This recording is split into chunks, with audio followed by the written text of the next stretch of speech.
You know, the goal for virtually everybody walking the face of the earth is to live not just a healthier life, but even a longer life. And that is why I am so excited to welcome today's guest to the exam room. He is the author of the new book, The Blue Zones Challenge, which offers a 4-week plan for indeed a longer and better life. With that, we welcome the man behind the Blue Zones, Mr. Dan Buettner. So good to see you again, my friend. Good to be seen, my friend. I mean, this book is fantastic. I can't wait to dive into this. I mean, you really have taken everything that the Blue Zones have to offer and condensed it down into 4 weeks, which I think is something that really anybody can commit to.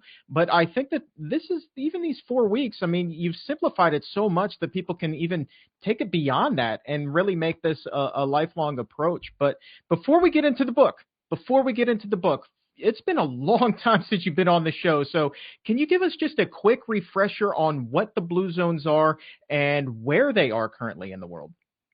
Yeah, the idea was to, in a sense, reverse engineer longevity. So we know that only about 20% of how long you live is dictated by your genes. The other 80% is something else. So working with a grant from the National Institutes on Aging and under the aegis of National Geographic, an assignment, we set out to find the statistically longest lived areas. We worked with demographers, and that took 3 years. We found the longest lived men in Sardinia, Italy, the longest lived women in Okinawa, Japan, a population in Greece on the island of Ikaria that lives about 8 years longer than the rest of us, largely without dementia. In the Nicoya Peninsula of Costa Rica, we found a people who spend about 1/15 the amount we do on healthcare, and they have about a twofold better chance of reaching the age of 95 than Americans do. Go figure. And then in the United States, it's among the Seventh-day Adventists where we found populations that were living as much as 10 years longer than their North American counterparts.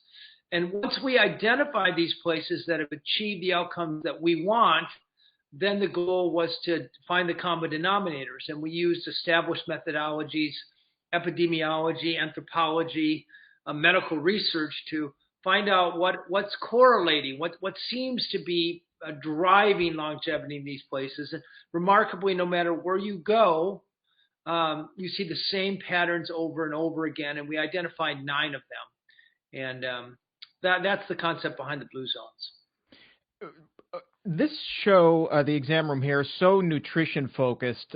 With those traits that you were talking about, those 9 things, how big of a role is nutrition in that? It's huge. The longest lived people in the world eat largely a whole food plant-based diet, somewhere between 90 and 100% whole food plant-based. And they have traditionally eaten some pork and some cheese, but not the industrially raised animals that we see in America. And we don't know if they've lived a long time because they ate a little meat and cheese or in spite of it. We just don't know. But we do know that when you take the example of, say, Okinawa, Japan, produced the longest lived humans in the history of the world, their diet was about 95% whole food plant-based. I'm sorry, 98% whole food plant-based until about 1990 when American influences came. So the approach we take at Blue Zones is we advocate only 100% whole food plant-based. We know that outside your Blue Zone life, you might do other things. But when it comes to living a long time, that's clearly a huge contributor to life expectancy. I'm guessing if you're eating a whole food plant-based diet, you're middle age, you'll probably live 6 to 8 years longer than your counterpart who's eating a standard American diet. That's a significant time. So we're talking about 6 to 8 years of life there. But what's the quality of life? You mentioned I think you said just a very little bit of dementia in one particular region. But what's the quality of life and disease rates in terms of Alzheimer's, in terms of cancer, and all of these other chronic diseases that so plague us here in the U.S.? Yeah. The important thing to realize about people in Blue Zones is they don't have any genetic superiority. Their bodies have the same capacity that our bodies do. But what the reason they're living a long time is because they are avoiding the diseases that foreshorten our lives, like heart disease, diabetes, type 2 diabetes mostly, several types of cancer, mostly of the GI tract, and dementia. And a big reason they're living so long is they're and avoiding these diseases because they are eating basically a whole food plant-based diet. You look at some places like Okinawa, women there suffer about 1/6 the rate of breast cancer that we do in the United States, about 1/5 the rate of heart disease. In Ikaria, Greece, they have about 1/10 the rate of dementia we have here. So it's pretty clear that the path to this longer life is through less disease, which at the end of the day is what we all want, especially since in America right now, we're spending about 85% of our $3.7 trillion annual healthcare budget on avoidable diseases. So the biggest driver of these avoidable diseases is the crappy way we're eating. Well, that sums it up nicely. The crappy way that we're eating. It's funny. I was going to ask you about the quality of life here. So fewer diseases.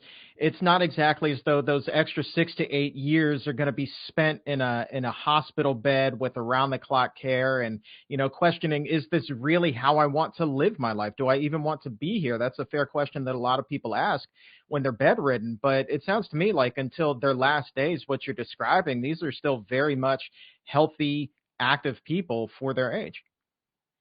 Yes. So in America, we suffer about 3 years of morbidity, which are the bad disabled years at the end of our lives. And in blue zones, that morbidity period is compressed to about a year. So they're not only living longer lives, they're leading better lives, and they're leaving a lot more money left over at the end. We spend about 90% of our lifelong healthcare dollars during the last few years of our lives. And the fact that for the most part, these last years are disease-free and in blue zones, and could be in your life, by the way, not only has enormous quality of life ramifications, but economic ramifications. People say all the time, well, I don't want to live to 100. But if you look at the cohort of Americans who die at 60, you find that they're suffering about 8 years of this morbidity, largely because they probably led very unhealthy lives. And people who lead healthy lives, they not only have a better chance to make it to a healthy age 90 or 95, but the vast majority of those years should be good years, and they die very quickly then. All right, let me push pause and come back to this. So I'm not sure that I want to live to 100, somebody says. And then you look at the people who died at 60, but you said that there were about 8 years of a significant decline in terms of their health. I mean, that to me is, that's mind blowing. 8 years of decline and still only reaching 60 years old. You gotta kind of be scratching your head and be like, well, what is that person really doing to put themselves in that kind of situation? Well, there are often people who get involved with drugs or alcoholic or who eat catastrophically bad diets. The reason they're dying at 60 is because they've had the misfortune of either being born in very unhealthy environments, or they're to the extent that we think that we actually have conscious control over our food decisions, they've been eating a really bad diet or smoking too much. But the point being is, the longer you live, the healthier you've been. So everybody listening right now, you want to live to 100. There you go. There you go. You want to live to 100. I think that that's the goal. My father-in-law just moved in with my wife and I, and his wife, my mother-in-law, unfortunately is suffering from Alzheimer's. He's in a much healthier position. He has repeatedly stated that his goal is to make it to 100. Especially living in this house, I don't see any reason why he can't make it there. But you talk about catastrophically bad diets, right? I think that there are a lot of people eating that standard American diet who have no idea the type of damage it is that they may be doing to their body. If you were to rate on a scale of 1 to 10, just how different the standard American diet is versus the diets that you encountered when you were studying these various regions, how different do you think that they really are there?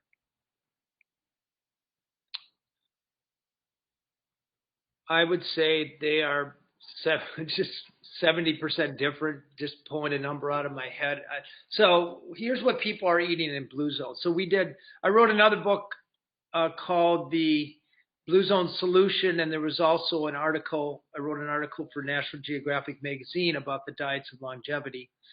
So in addition to being whole food, plant-based, the pillars of every longevity diet in the world are whole grains, rice, wheat, and corn, greens, 60 or 70 kinds of greens, tubers like sweet potatoes, purple sweet potatoes made up about 70% of the Okinawan diet, traditionally speaking, nuts or snacks, and then beans. And beans are the cornerstone of every longevity diet in the world. And if you're eating about a cup of beans a day, it's probably worth 4 years of extra life expectancy.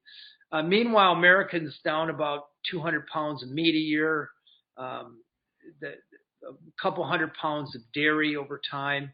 On average, we're consuming about 27 teaspoons of sugar a day, much of it sort of hidden in our food. And there are so many artificial flavorings and artificial sweeteners and emulsifiers and these other inorganic compounds that mimic fat, that just keep our body in a constant state of uncertainty and craving. And our craving is never completely satiated because we just eat this fatty, rich, artificially enhanced food.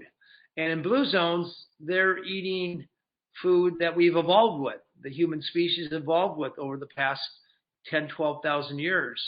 And our bodies recognize it even before we chew it and swallow it. They know the sight and they know the smell, and our bodies react in a predictable way. So there's less craving and more satiation and the better taste too. I mean, I wrote another book called The Blue Zone Kitchen that captured 100 recipes from these blue zones.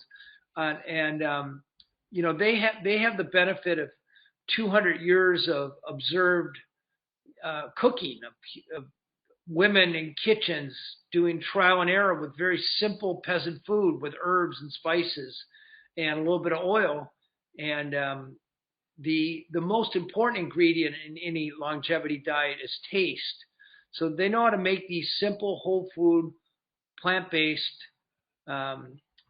ingredients taste delicious. And that is the killer combination. Or I should say the opposite, the living combination. One of the things that I really like, and it's actually close to the beginning of the book, you go around the various blue zone regions. There we go, and you have these beautiful pie charts that lay out what the diets in these regions look like for the centenarians. One thing that you really don't see a whole lot of room for on here are processed foods. How many how much of these diets were comprised of processed foods? I know that you said primarily whole food, plant-based, but are there really any ultra processed foods that are being regularly consumed here? See, the complexity of trying to sum this up, if you want to know what a centenarian ate to live to be 100, you have to know what when they were, you know, a child and a teenager and a young adult, middle age, and newly retired, etc. And you know, for most of the last 200 years, there were no ultra processed foods, very low meat. But since about the year 2000, as globalization and American dietary influences creep in, you start to see the Doritos and the Coca-Colas, and you know, Spam arrived in Okinawa in a pretty catastrophic way, and so they watch the same advertisements we do online and on TV, and the distribution channels are reaching the blue zone, so they start eating the same horrible food that Americans are confronted with day in and day out, and their health spirals predictably down the toilet, and their life expectancies goes down as well. So if you talk about the traditional diets of these places, no, very low meat, very low cheese, and no ultra processed foods. But it's increasingly starting to look like the diet that people in Florida or Washington D.C. or California eat. Did you said that spam had a big impact in Okinawa? Did I hear that correctly? Yes, yes. W- There Of all the foods that I would think would have an impact, that seems like a pretty obscure one. Why spam, Dan? Well, we have a huge U.S. military presence in Okinawa, one of the biggest bases, and they brought spam. It was in the K rations ever since World War II. And remember, during World War II, Okinawans were starving. I mean, we would pummel the heck out of them, and for 4 years, and then all of a sudden, this really rich, calorically dense food shows up, and introduced by the GIs, and they loved it. I mean, we are genetically hardwired to crave sugar and salt and fat, and you get this fat and salt bomb, and it tastes pretty good when you've been going hungry. And so they've incorporated it in their dishes in small amounts, but nevertheless, it continues to grow, and at the same time, so do the waistlines of Okinawans and the diabetes rate, and it's kind of a catastrophe because when we started doing this research in Okinawa in 1999, they were the longest lived people in the history of the human race, and now they are the most unhealthy people in all of Japan. So that's what progress has wrought. I mean, so just to see that, what, 22 years, I mean, you who's devoted his life to researching this, that has to be almost heartbreaking to you to see such a transformation in such a short period of time. It is sad. It is sad. I mean, it's no worse than looking at Detroit or a big American food desert. But yeah, I mean, they were a living museum, a living example of demographically confirmed area where people were making it to 100, the highest known rates in the world, with the lowest rates of non-infectious disease, chronic disease, and they've lost it. They've Hmm. they've they've lost it, not consciously. It happens insidiously. It's like throwing a frog in lukewarm water and turning up the temperature 1 degree at a time. Frog eventually boils to death, and that's sort of what happened in Okinawa. It wasn't like overnight they started eating Doritos and Coke and Burger King. It just crept in over the last 25 years or so. And prior to that influx of unhealthy food, what was the rate that people were living to be 100 there? Among women ages 60 and above, about 20 times more female centenarians you would expect to see in that cohort than you would in America. Yeah. So they have the life expectancy was almost 10 years greater than the U.S. Wow. Um, Wow. yeah, Wow. they were really all stars. I mean, 10 years is enormous.